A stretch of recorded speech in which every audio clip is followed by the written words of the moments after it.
ሰላም ዩቲዩብ እንዴት ናችሁ?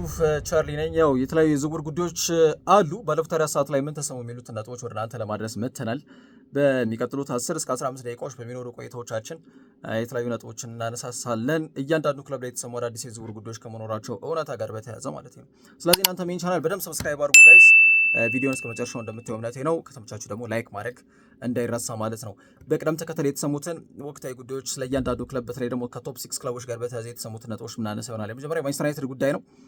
ዩሪ ቲሊማንስን ለማስፈረም መስማማታቸው ኦልሬዲ ተረጋግጧል።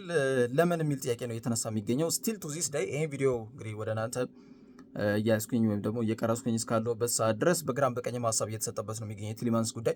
ቀይ ሰይጣናት የአማካኝ ክፍላቸውን ለማጠናከር ነው የ29 ዓመቱን ቤልጅየም ያስፈረሙት።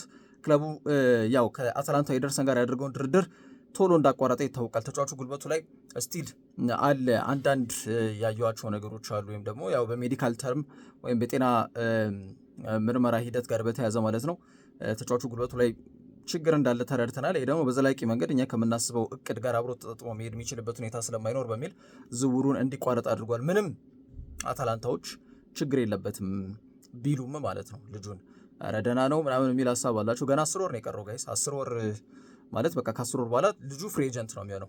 ከዛ ጋር በተያያዘ አዲስ የ5 ዓመት ኮንትራትም ሊያቀርቡለት ነው ተብሎ እየተገለጸ ይገኛል የሚለውን ነገር አያይዘን እንደ መረጃ እንዲሆናችሁ ብዬ ነው። ይህ እንዳለ ቲሊማንስ በእግር ኳስ ህይወቱን በቤልጅየም አንደርሌክት ነው የጀመረው። ከዛም ወደ ሞናኮ፣ ከዛ ሌስተር ሲቲ፣ ከዛ አስቶን ቪላ በመጫወት በአጠቃላይ ከ430 በላይ የሊግ ጨዋታዎችን አድርጓል።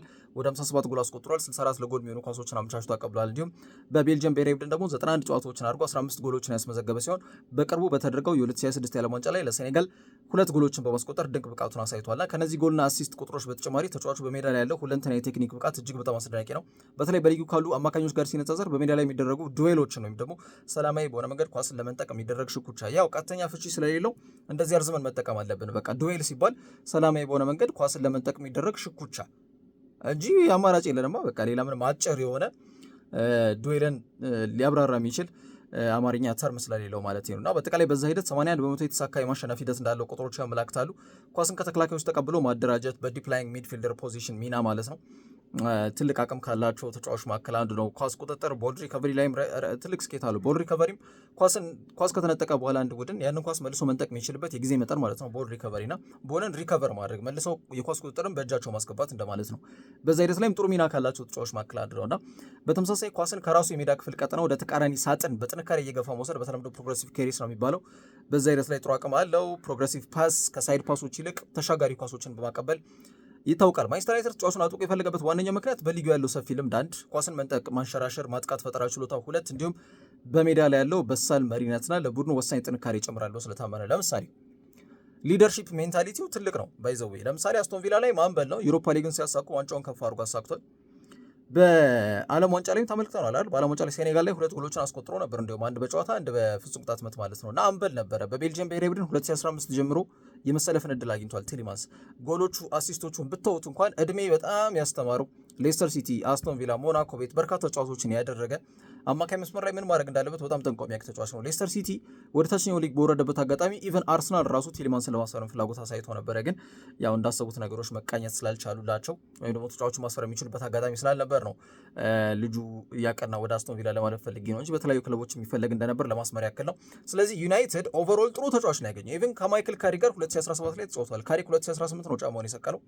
2017 ላይ ኢቨን የዩሮፓ ሊግ ጌም ላይ ተገናኝተዋልና ያው ማይክል ካሪክ በጆዜ ሞሪኖ ስር በነበረው የ2016-17 የውድድር ዘመን የአውሮፓ ሊግ ዋንጫን ከፍ አድርጎ ስላሳካ ማለት ነው አንበልም እንደነበር ስለምታስታውሱ እና አሁን ደግሞ አብረው ይሰራሉ ማለት ነው። እና ዋናው ዓላማ ምን መሰላችሁ? ካሴሚሮ ክለቡን ይለቃል።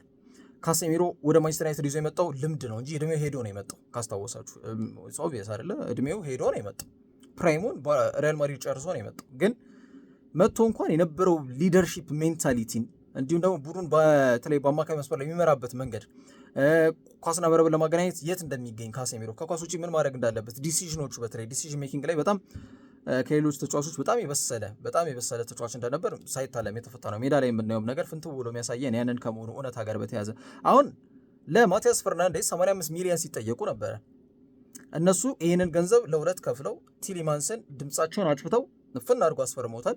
ፕላስ ደግሞ አንድሬ ሳንቶስንም እንዲሁ አስፈርመዋል። ይህንን ገንዘብ በሁለት ተጫዋቾች ያስፈርሙበት አጋጣሚ መናገር እንችላለን እና ይሄ ደግሞ ጥንካሬያቸውን ነው የሚያሳየው። እኔ የዝውውር መጥፎ ባይኖረውም የቲሊማንስ ዝውውር በጣም ጥሩ ነው ባይኔ። ግን ሎንግ ተርም አይደለም ሾርት ተርም ነው ማስመር ያለብን ያለ ነው። ይሄ ማለት ማንቸስተር ዩናይትድ እንደምታውቁት እንደ እግር ኳስ ክለብ 2028 ሲመጣ የክለቡ የ150 ዓመት ኢዮቤልዩ ይከበራል እንደ ክብረ በዓል ማለት ነው። እና በዛ ሂደት እንግዲህ ስትሬትፎርድ ኢንድ ላይ የሚገኙት ጽኑ የማንቸስተር ዩናይትድ ደጋፊዎችም በተለይ ክለባቸው ዋንጫ እንዲያሳካ ይፈልጋሉ። እስከዛ ሰዓት ድረስ ሰር ጂም ራትክሊፍም የዚህ አይኖስ ኬሚካል ግሩፕ አዲስ መዋቅራዊ አስተዳደር የክለቡ 1/4ኛ ድርሻ ቢኖራቸውም ግን ደግሞ እጃቸው ሰፋ ያለው እጃቸው ረዘም ያለ ነው። ኢቨን ሜዳ ላይ የሚያደርጉትን ውሳኔዎች ይወስናሉ። አብዛኛውን ውሳኔ ይወስናሉ። ግሌዘሮች ገንዘብ ላይ ብቻ ፎከስ እንዲያደርጉና ከእግር ኳስ አስተዳደሩ ውጭ እንዲሆኑ ተስማምተዋል፣ ተነጋግረዋል፣ ተግባብተዋል። ኢቨን ሼሩ አሁን 1/4ኛ ሲባል 25 ነው አይደል? ነው አሁን ወደ 28 ከፍሏል። ባይዘው የራትክሊፍ ባለአክሲዮንነት ድርሻ ባለቤትነት ጋር በተያዘ በማንቸስተር ዩናይትድ ማለት ነው። እና ቲሊማንስ የሾርት ተርም ሶሉሽን ነው። ለ3 ዓመት ወይም አነስ ካለ ወይም ለ2 ዓመት ምናምን ምቹ በሆነ መንገድ ጥሩ በሆነ መንገድ ሊያገለግል የሚችል ተጫዋች ነው። ኳሲዝ ብዙ ጊዜ በጣም ፒች ስካኒንግ ላይ ጎበዝ ነው። ሜዳ ያካልላል፣ ያያል፣ ይረዳል ምናምን ወደፊት ኳሶችን ተሻጋሪ ኳሶችን መስጠት በደንብ የሚያውቅበት የተካነበት ተጫዋች ነው ቲሊማንስ። ያ ደግሞ ለብሩኖ ፈርናንዴዝ አቁን በደንብ አውጥቶ እንዲጠቀም ያስችሏል የሚል እምነት አለኝ። ከዛ ጋር በተያዘ ጥሩ ዝውውር ነው፣ ግን የአጭር ጊዜ ዝውውር ስለመሆኑ ማስመር ያስፈልጋል። ደጋፊዎቹ ግን አሁንም ቢሆን በግራና በቀኝ ሀሳብ እየሰጡበት ይገኛሉ የሚለውን ነገር ለማንሳት ያክል ነው። ከዛ ውጪ የአስቶን ቪላ ሉካዲኝ የፈረንሳዩን አያል ክለብ ፓሪስ ሴን ጀርሜን ተቀላቅለዋል። የፈረንሳይ የግራ መስመር ተመላላሽ ተከላካይ ስራ ተጫዋች ሆነው ሉካዲኝ በአስቶን ቪላ ቤት በነበረው ቆይታን አጠናቆ ነው ወደ ቀድሞ ክለቡ ፓሪስ ሴን ጀርሜን የሚያቀነው። እንግዲህ 10 ሚሊዮን ዩሮ ገደማ ወጪ ያደርጋሉ አስቶን ቪሎች ማለት ነው። የ32 ዓመቱ ልምድ ያለው ተከላካይ በአሁኑ ሰዓት በፈረንሳይ ብሔራዊ ቡድን ጋር በ2026 የዓለም ዋንጫ ላይ እንደሚገኝ ይታወቃል። በፓሪስ ሴን ጀርሜን ተጫዋች ነበር ያልኩበት ምክንያት ከ2013 እስከ 2015 በፓሪስ ሴን ጀርሜን ቤት ቆይታ አድርጎ ስለነበረ ነው። ይህ በእንዲህ እንዳለ ሉካዲኝ በአስቶን ቪላ በነበረው የ3 ዓመት ተኩል ቆይታ ጥሩ አቅም በሚገባ ሳይቷል። ቪላ ፓርክ ላይ 2022 ጥር ወር ላይ ከኤቨርተን ለቆ ነው አስቶን ቪላን የተቀላቀለውና በአስቶን ቪላ ቤት ዩሮፓ ሊግን ማሳክቷል። ሻምፒየንስ ሊግ ጨዋታዎችን መጫወት የቻለበት አጋጣሚ ፈጥሯል። ኢቭን መደላድሉን ዘርግቷል። ይሄኔ ኤቨርተን ተጫዋች ቢሆን ኖሮ ፓሪስ ሴን ጀርሜኖች አያስፈርሙትም ነበር በ32 ዓመቱ ይታያችሁ እንግዲህ። እና ተጫዋቹ በአስቶን ቪላ በነበረው ቆይታ በፕሪሚየር ሊግ ብቻ 140 ጨዋታዎች ላይ ተሰልፎ ተጫውቷል። 2 ጎሎችን አስቆጥሯል። 17 ኳስ አመቻችቶ አቀብሏል። ሉካዲኝ ጥፍር ነቃ የሚባል ክሮስ አለው በግራ መስመር ላይ የሚኮርሳቸው ክሮሶች በጣም አስደናቂ ናቸው። ከዛ ውጪ 18 ጊዜ ደግሞ መረቡን ሳያስደፍር ወይም በክሊንሺት እንዲወጣ ቡድኑ በመከላከል ረገድ ከፍተኛ እገዛ አድርጓል። ይሄ ደግሞ ወደ ፓሪስ ሴን ጀርሜን እንዲያመራና ከሉዊስ ኤንሪኬ ጋር እንዲሰራ እንዲሁም የኑኖ ሜንዴዝ ሁነኛ ተፎካካሪ ተጫዋች ሆኖ ቤንች ነው የሚሄደው። ግልጽ ነው ቤንች ለመሆን ወስኖ ነው የሚሄደው። አስቶን ቪላ ቋሚ ነበር፣ ግን ቪላ ማነው ፓሪስ ሴን ጀርሜን ሄድና ቤንች ይሆናል። ይሄ አምኖበት የሚሄደው ጉዳይ ይሆናል ማለት ነው። እና የሉካዲኝ መምጣትን ተከትሎ ሉካስ ሄርናንዴዝ ክለቡ ሊለቅ ይችላል። እንግዲህ ብዙዎቻችሁ ላትገምቱ ትችላላችሁ። በኢሳት የግራ መስመር ተመላላሽ የተከላካይ ስፍራ ተጫዋች ሆኖ የዓለማችን ውዱ ተጫዋች ሉካስ ሄርናንዴዝ ነው። አትሌቲኮ ለቆ ባየር ሙኒክን የተቀላቀለበት የ84 ሚሊዮን ፓውንድ ወጪ ማለት ነውና ይሄ ገንዘብ የወጣበት ሉካስ ሄርናንዴዝ ኦልሬዲ አሁን 30ዎቹን ተሻግሯል። ተቀያሪ ወንበር ላይ በጣም የሚያሞቅ ተጫዋች እንደሆነ ታውቃላችሁ። ስለዚህ ክለቡ ሊለቅ ይችላል የሚሉ የዝውውር መረጃ ምንጮች እየወጡ ነው። በዛ ሂደት ደግሞ ትኩረት ካረፈባቸው ወይም ደግሞ እሱን ለማስፈረም ፍላጎት ካሳዩ ክለቦች መካከል አንዱ ማንቸስተር ዩናይትድ ነው ተብሏል። የሉክሾ ተተኪ ወይም ደግሞ የሉክሾ ተፎካካሪ ሊሆን የሚችል አቅም ያለው ተጫዋች ማስፈረም ይፈልጋሉ። ዩናይትድ ልምድን እያስቀደመ ነው። ከዘላቂ ውጤታማ ፕሮጀክት ይልቅ ልምድን እያስቀደመ እንደሚገኝ የቲሌማን ዝውውር አንዱ ማሳያ ነው። አሁን ደግሞ ሉካስ ሄርናንዴዝን ለማስፈረም ፍላጎት አላቸው የሚሉ መረጃዎች ግን በጭምጭምታ መልኩ እየተነሱ ይገኛሉ የሚለውን ነገር እንድታውቁት ያክል ነው። በደንብ ሰብስክራይብ ማድረግ እንዳይረሳ ጋይስ። ወደ ሌሎች አጫጭር መረጃዎች እናቀናለን። ቼልሲን እናገኛለን። ከቼልሲ ጋር በተያዘ ኒኮላስ ጃክሰን የአሰልጣኝ ዣቪ አሎንሶ ቅዱስ በመካተት ወደ እስያ ይጓዛል። የቅድሞ ዝግጅታቸውን ስለሚያደርጉ ማለት ነው። ከዛ ውጭ ግን ጋርናቾ ስብስቡን ይለቃል ሲል ቼልሲ ክሮኒክል በዘገባው ላይ ይዞት የወጣው መረጃ ያመለክታል። የምዕራብ ለንደኑ ክለብ ቼልሲ ደግሞ በዝውውር መስኮት ላይ ክሪስቴንሶ ሰመርቪል፣ ማክስዌል ላክሯ ከክሪስታል ፓላስ፣ ሰመርቪል ከዌስትሃም ነው። እንዲሁም ደግሞ ፔፕ ቸቫራ የተባለ ተጫዋች ከራዮ ቫይካ ነው። እነዚህ ተጫዋቾች ኦልሞስት በተረጋገጠ ደረጃ ስብስቡን ይቀላቀላሉ የሚሉ መረጃዎች አሉ።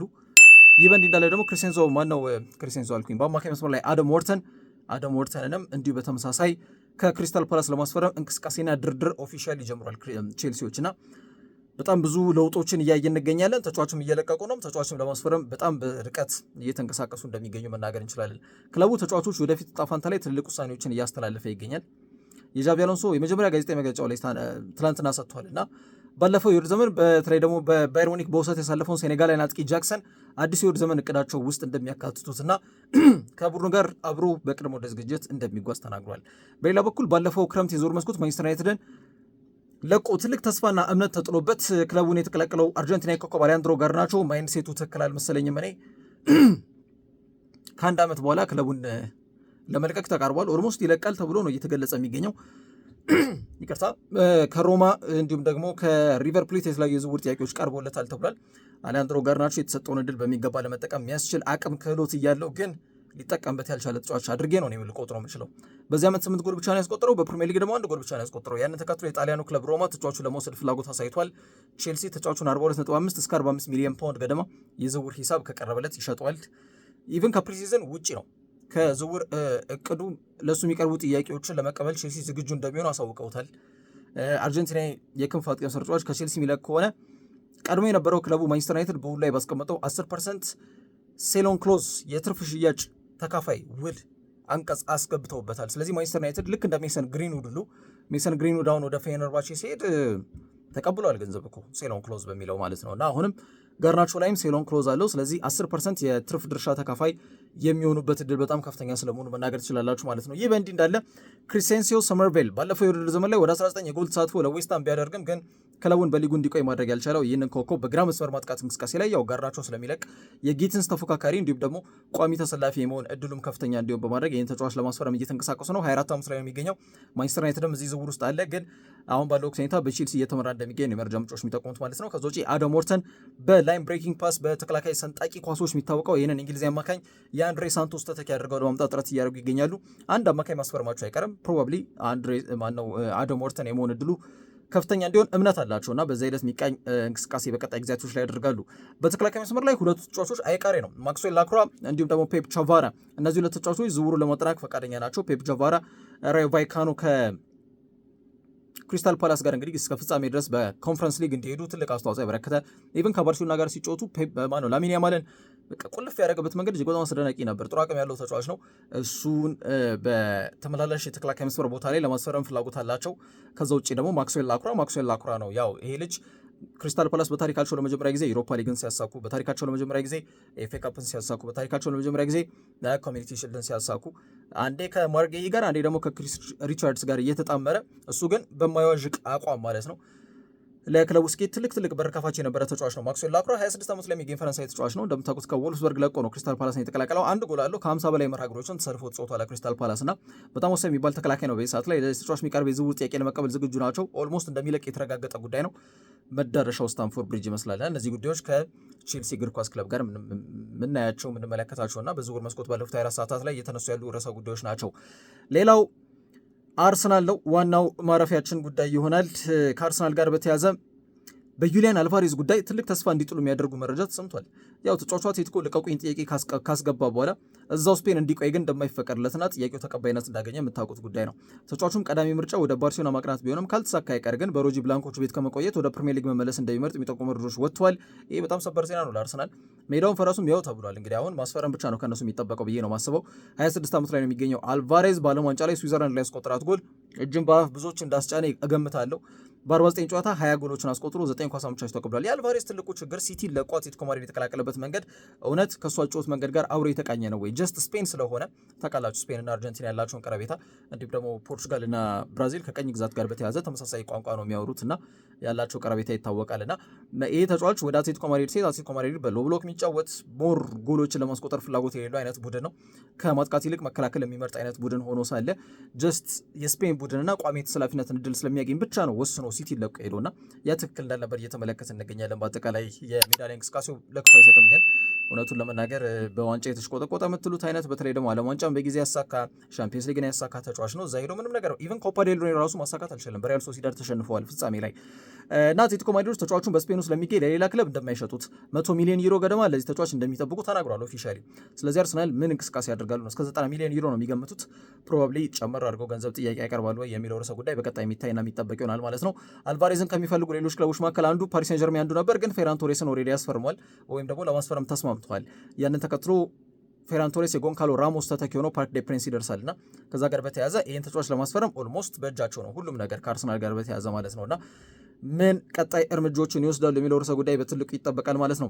ከዛ ውጪ አርሰናልን ካነሳን አይቀን የ2026-2027 የውድድር ዘመን የፕሪሚየር ሊግ ዋንጫውን ለማስጠበቅ የሚያደርገውን ዝግጅት በይፋ የሚጀምርበትን የቅድመ ውድድር ፕሪሲዝን ጨዋታዎች መርሃ ግብር ይፋ አድርጓል። ባይዘዌ መድፈኞቹ የቀድሞ ወደ ዝግጅታቸውን በይፋ የሚጀምሩት ቅዳሜ በፈረንጆቹ ነሐሴ 1 የስፔን ሀገር እንግዲህ ተወካይ ከሆነው እንዲሁም ደግሞ ወደ ሴጉንዳ ዲቪዥን ወደ ታችኛው ሊግ ዘንድሮ መውረዱ የተረጋገጠው ከሂሮና ጋር ጨዋታቸውን ያደርጋሉ። ከዛ በመቀጠል በፈረንጆቹ ነሐሴ 5 ረቡዕ ደግሞ ከአየርላንድ ደብሊን አቪቫ ስቴዲየም ላይ ከሪያል ቤቲስ ጋር ይጫወታሉ። ከዚህ ጉብኝት መልስ ወደ ለንደን በመመለስ እሁድ በፈረንጆቹ ነሐሴ 9 በኤምሬትስ ስቴዲየም ከቦሩሲያ ዶርትመንድ ጋር ለኤምሬትስ ካፕ የሚፋለም ይሆናል። ከ3 ቀናቶች በኋላ ደግሞ ረቡዕ ነሐሴ 12 ከጣሊያኑ ኮሞ 1907 ጋር ይገናኛሉ። የመጨረሻው ወዳጅነት ጨዋታቸው ነው የሚሆነው። እንግዲህ ሴስ ፋብሪያስ እና ሚኬል አርቴታ ይገናኛሉ ማለት ነው። ከዛ ውጪ አርሰናል ይፋ የውድድር ዘመናቸውን እሁድ በፈረንጆቹ ነሐሴ 16 በካርዲፍ ሚሊኒየም ስቴዲየም ዌልስ ላይ ማለት ነው ከማንቸስተር ሲቲ ጋር ለኮሚኒቲ ሺልድ በሚያደርጉት ጨዋታ ይጀምራሉ። ከዛ በቀጣይ ሳምንት ደግሞ አርብ በፈረንጆቹ ነሐሴ 21 በኤምሬትስ ስቴዲየም አዲስ ካደገው ቡድን የፍራንክ ጄምስ ላምፓርዱ ኮቬንትሪ ሲቲ ጋር ፕሪሚየር ሊግ ዋንጫቸውን ለማስጠበቅ በሚያደርጉት ጉዞ ጅማሯቸውን በይፋ ያበስራሉ ማለት ነው። ታዲያ ሚኬል አርቴታ የቅድመ ውድድር ዝግጅት ፕሪሲዝኖቹ ከመጀመራቸው በፊት ልክ ያለመውጫው ባለቀበት ሰዓት ላይ የዩሊያን አልቫሬዝ ዝውውር እንዲጠናቀቅለት ይፈልጋል ተብሏልና ይሄ ደግሞ በዋነኝነት በተለይ ይሄ እንዴት ነው ከቡድኑ ጋር ቶሎ ተላምዶ ቶሎ ተዋህዶ ለምሳሌ ቪክተር ዮኬሬሽ አሁን አምና አርሰናል ወደ 232 ሚሊዮን ዩሮ ወጪ አድርጓል ለሶስት ተጫዋቾች ለማድዌኬ፣ ለጊዮኬሬሽ እና ለኤብሬቼዜ። አጥቂ የሚመዘነው በጎል ስለሆነ ቪክተር ዮኬሬሽ ወደ 21-22 ጎሎችን ስላስቆጠረ ጥሩ ነው ብላችሁ ልታነሱለት ትችላላችሁ ያሳለፈውን የውድድር ዘመን። ከዛ ውጭ ግን ኖኒ ማድዌኬ በጣም ግራ ነው የሚያጋባው። ከዛ ውጭ ኤብሬቼዜም ያው ከፓላስ አንጻር ስትመለከቱት ያን ያክል ትልቅ የዝውውር ትልቅ የሚባለው ወይም ደግሞ አስደናቂ የሚባለው የውድድር ዘመን አላሳለፈም። እርግጥ ነው ታጅቧል በዋንጫ ግን ከቶተናም ላይ በጣም የሚገርም እንቅስቃሴ ያሳየበትን ሀትሪክ የሰራባቸውን ጨዋታዎች ከሜዳም ከሜዳ ውጭም የምናነሳው የቶተናሙን መርሃ ግብር ሰሜን ለንደን ደርቢ ላይ በጣም ምርጥ እንቅስቃሴ የነበረው ኤብሬቼዜ ከዚ ውጭ ግን የዘለለ እንቅስቃሴ አላየንም። እውነቱን ለመናገር በፓላስ የነበረውን ዲሳይሲቭን ኤዜን አልተመለከትንም እና ከዛ አንጻር ማጥቃት እንቅስቃሴያቸውን ይበልጥ ለማጠናከር ነው በተለይ ዩሊያን አልቫሬዝን ለማስፈረም ጥረት እያደረጉ የሚገኙት አርሰናሎች ማለት ነው። እንግዲህ ይሳካላቸው አላይሳካላቸው የምናየው ጉዳይ ይሆናል። ግን ተጫዋቹ አሁን ባለው ወቅታዊ ሁኔታ መስመር የያዘ ጉዳዮች እንዳሉ በትልቁ ማንሳት እንችላለን። ከዛ ውጭ በመጨረሻ የምንመለከተው ጉዳይ ከቶትናም ሆትስፐርስ ጋር ያለው ነው። ሌላው የሰሜን ለንደን ክለብ ቶትናም ሆትስፐርስ በዝውውር መስኮት ላይ 10 out of 10 ይባላል በተለምዶ አይደለ? ያው በጣም ምርጥ የሚባል አስደናቂ ሌሎች ክለቦች የሚመኙት አይነት ካምፔን እያሳለፉ ነው በዝውውር መስኮቱ ማለት ነው። እስካሁን ድረስ 6 ተጫዋቾች አስፈርመዋል። በግብ ጠባቂ ላይ ማርቲን ዱብራቭካን በባካፕ ጎልኪፐርነት ወይም ደግሞ በተጠባባቂ ግብ ጠባቂነት ሚና ላይ አስፈርመዋል። በተከላካይ መስመር ላይ ማርኮስ ያኔሲን፣ አንዲ ሮበርትሰን ፊርማቸውን አስቀምጧል። ጄፒ ቫን ሄካን ሳንረሳ ማለት ነው በ52 ሚሊዮን ፓውንድ ይህንንም ኔዘርላንዳዊ በእጃቸው አስገብቷል። በአማካይ መስመር ላይ ቶናሊና የማቲያስ ፍራንዴዝ ዝውውር የማይታመን ነበር። አሁን ማጥቃት እንቅስቃሴዎቹ ላይ ሞር ፎከስ እያደረጉ ነው የሚገኙት። ኮዲ ጋክፖል ለማስፈረም የነበራቸው ፍላጎት ሳይሳካ ቀርቷል። የ7 ዓመቱ ተጫዋች በፒኤስቪ ነበረ ሊቨርፑል የተቀላቀለው፣ ውል አለው። ፕላስ ደግሞ በዚህ ዓመት ከ50 በላይ ጨዋታዎችን አድርጓል ለክለብም ለብሔራዊ ቡድን ሌቭልም እና ይህ ተጫዋች እውነት ይቆያል አይቆይም የብዙዎች ጥያቄ ነበር። አንዶኒ ኢራዮላ ተጫዋቹን ለመልቀቅ ምንም አይነት ፍላጎት የላቸውም። ያንን ተከትሎ ከቶትናም የነበረው እቅድ ከሽፏል ማለት ነው። ስለዚህ አሁን የተከላካያቸውን የግብ ጠባቂውን የአማካኙን ጉዳይ እልባት ሰጥቷል። አሁን ወደ ማጥቃት እንቅስቃሴው ለመሸጋገር በዝግጅት ላይ ናቸው። በዛ ሂደት ላይ ደግሞ የተለያዩ ተጫዋቾች ስማቸው እየተያዘ ይገኛል። የመጀመሪያው ተጫዋች ሳቪኒዮ ነው። ፕሮባብሊ ሊሆን ይችላል ብዬ የምገምተው እሱ ነው። ምክንያቱም ይህ ተጫዋች በራያን ቼርኪ መምጣት ጭራሽ ደግሞ ጀርሚ ሞንጋ የሚባል ተጫዋችም ተስፈኛ ወጣት በዚህ በግራ በኩል ይመጣል። በኢንዞ ማሬስካ ስራውንም የመሰለፍ ዕድሉ ጥያቄ ምልክት ውስጥ ነው። የተጫዋች ገና ያንግ ቢሆንም ግን ደግሞ ተቀያሪ ወንበር በጣም በትልቁ እየሞቀ ነው። በዚህ ዓመት እንኳን ደስተኛ ሳይሆን የውድድር ዘመኑ የተጠናቀቀው።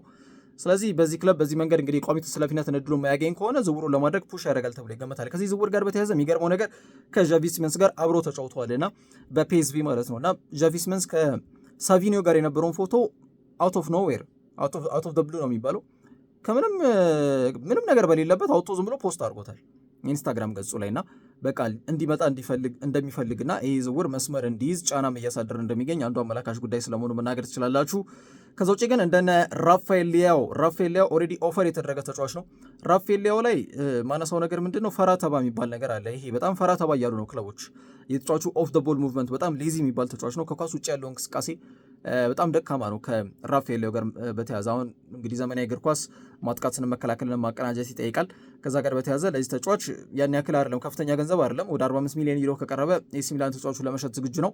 ኦልሬዲ ክለቡ እንደሚለቅ ተረጋግጧል። ጋላታሳራይም አለበት፣ ግን ቶትናም በእጃቸው ማስገባት ይችላሉ ከፈለጉ። ራፋኤል ሊያውን ማንቸስተር ዩናይትድ ይችላሉ፣ ባርሴሎናም ይችላሉ። ግን እንዳልኳችሁ ኦፍ ደ ቦል ሙቭመንቱ ፈራተባ እንዲሉ አድርጓቸዋልና እዚህ ተጫዋች ላይ ብዙ ለመንቀሳቀስ ፍላጎት የላቸውም።